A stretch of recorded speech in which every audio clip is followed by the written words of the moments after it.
namiss ko to. So, meron tayong chicken dito na sobra dun sa ginawa ko na salad. Ayan, may mga laman pa to. Kakat na lang natin. Para kaliit-liitan natin. Medyo madami tayong magawa.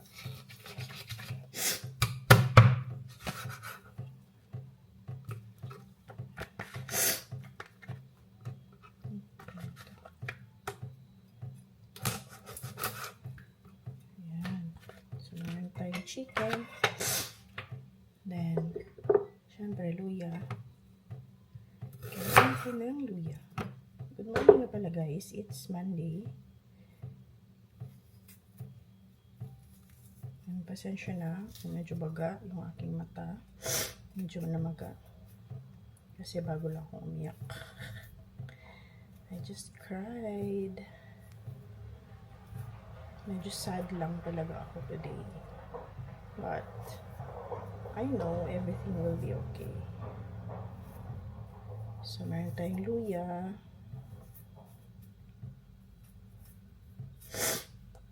Ayan, medyo sinisipon na tayo. Kakaibig natin.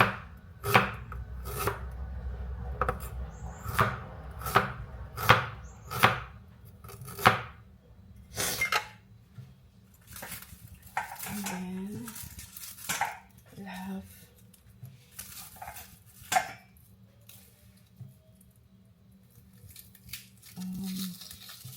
garlic. So, ano lang, konti lang yung garlic natin. Pero, kailangan lang, ano natin,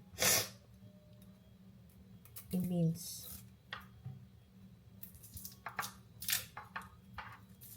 Ayan, i-mince natin yung ating garlic para hindi natin malasahan.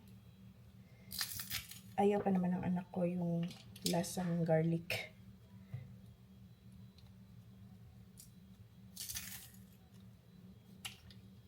Konti lang. Yan.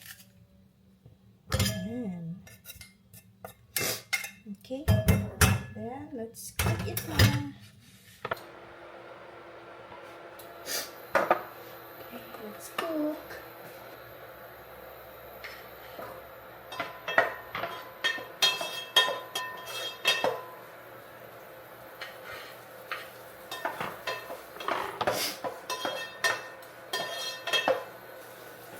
So, nakapagkape na pala ako guys. Kasi, you know, feeling better na ako. Pero half lang yung cup ng coffee ko.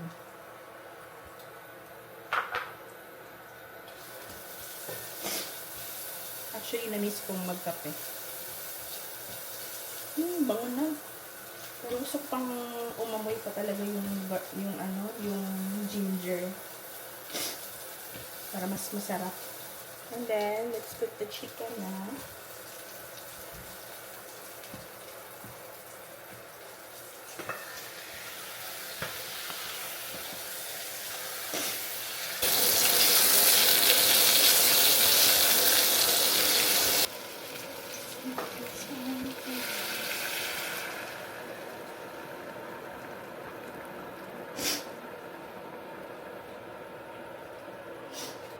So, idagdag na natin yung kanin.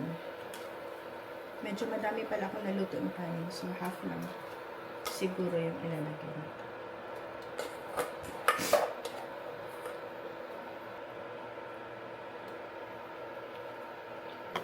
Meron pala kaming patis, pero konti lang yung ilagay natin na patis. Pwede ko ba ito? Sin mo na. According to the taste na gusto ko.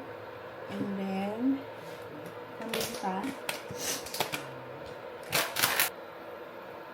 Ayan. Konti lang. Kasi minsan dinadamihan ko yung paminta. Pero konti lang ko ngayon.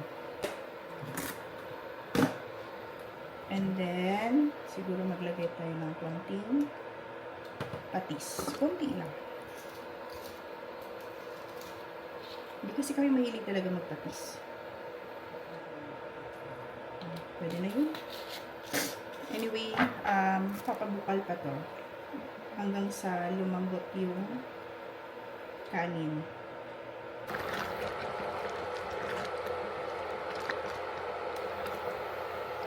So, luto na yung ating arroz caldo.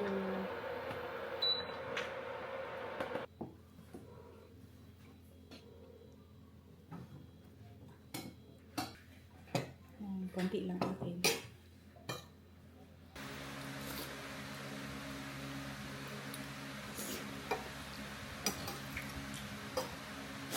Tira.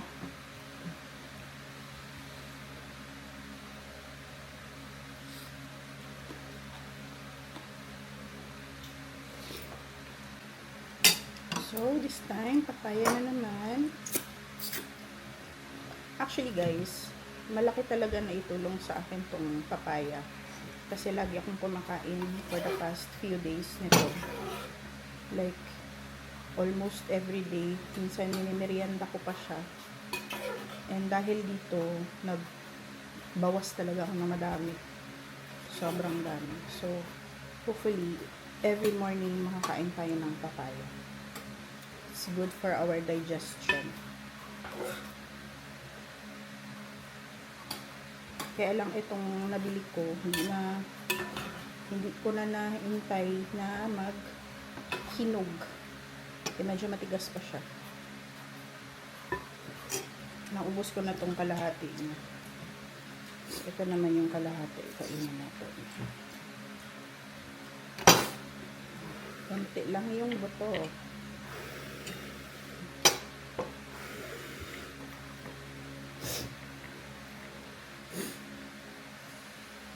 Eat.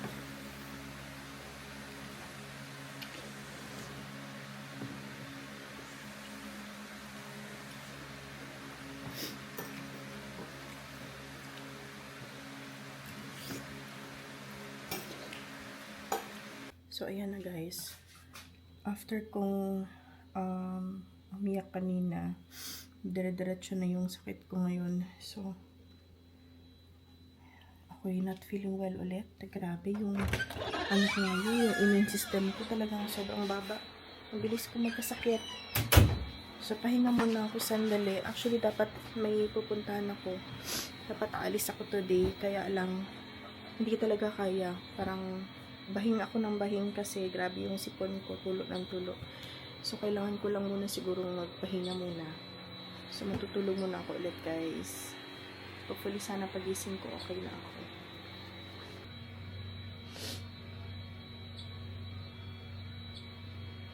Hi guys! Bumili ako ng bitcho-bitcho. Kain tayo. So kinain na ni Yuri yung dalawa. Isa na lang naiwan. Actually 5 yung order ko sana. Kaya lang masyado madami kasing bumili. Kaya 2 lang yung nabigay sa akin. So ito 3. So, let's eat. Let's eat, everyone. Bitcho-bitcho. Sarap.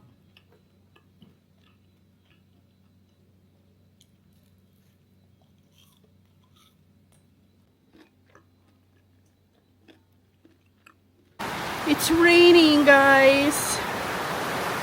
Maulan na hapon sa inyong lahat. Ayan, ulan na ulan. Grabe, ang kapal ng clouds. Sobrang lakas. Galing ako sa labas. Actually, meron lang ako pinuntahan. Tapos pagbalik ko, meron akong rambutan. Thank you sa nagbigay ng rambutan. Ito yung ating rambutan, guys. Sarap nito! Ayan naman tayo ng rambutan. Allah! Kadami guys! Ayan! At ako lang uubos nito. Kasi siya hindi ko makain ito. Sweet!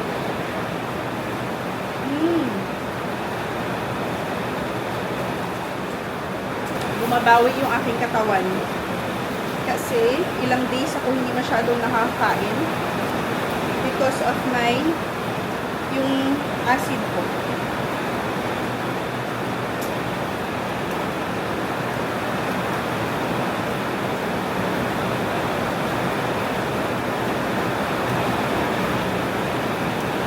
Kailangan natin tingnan yung labas natin kasi first time ko sobrang lakas ng ulan. Tapos, first time na ma-experience ng bahay natin yung sobrang lakas. Tingnan natin kung nag-work ba yung nilagay namin ng mga sandayong sa likod. Yung mga downspout niya. Kung working ba siya. Okay, so far okay naman. Walang baha. Tingnan natin dito.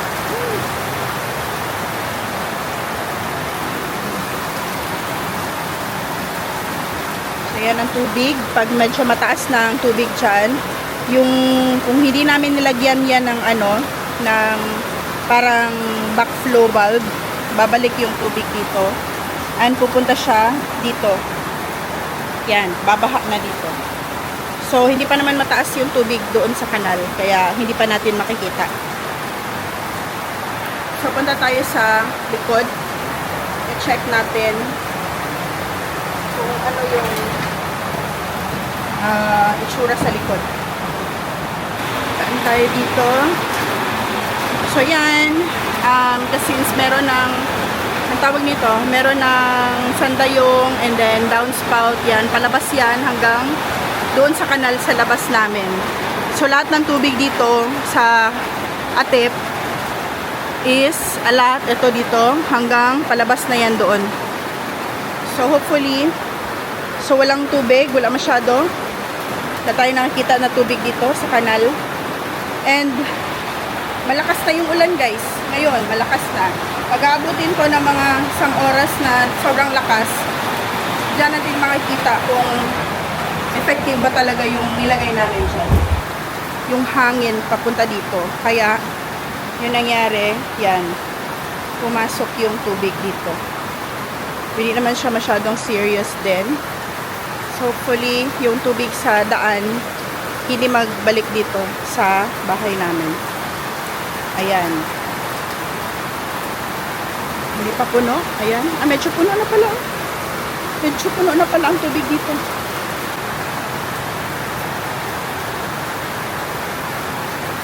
Grabe ang lakas. Sobrang lakas ng ulan.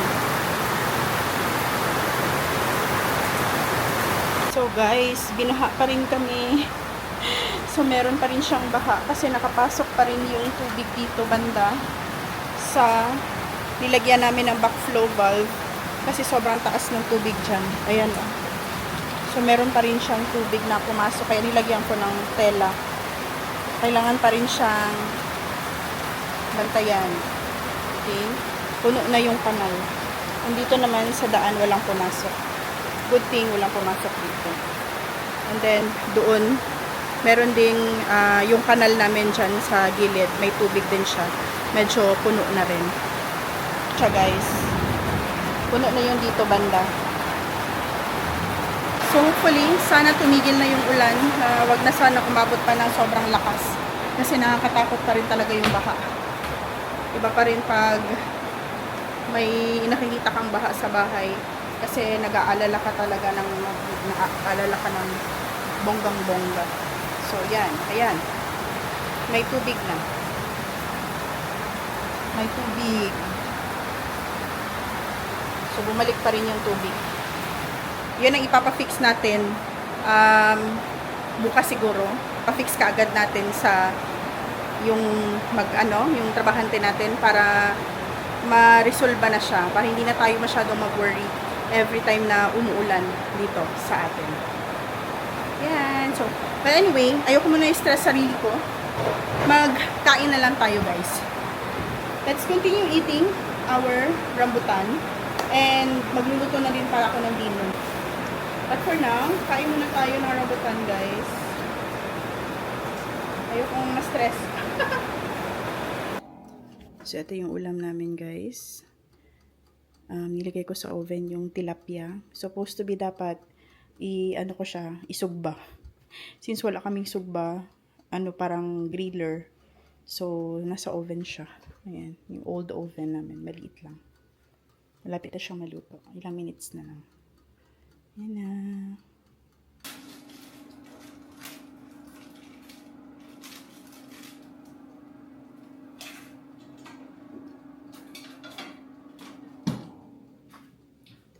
Yung ulam.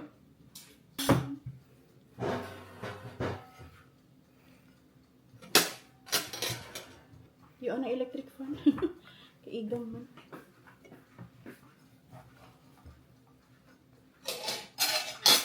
Ang ulam natin, guys. Sobrang init pa.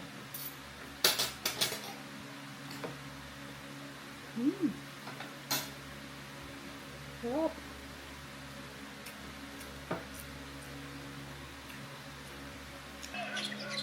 Kamayin natin, guys.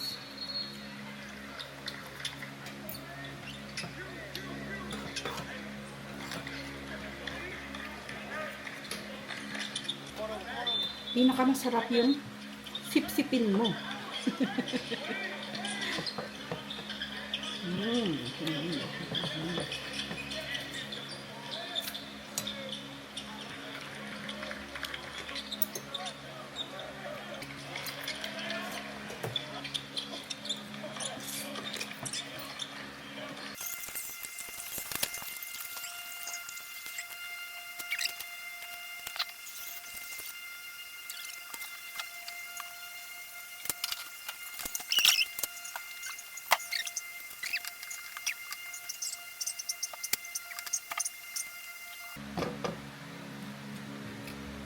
No more na. Ubus na, guys.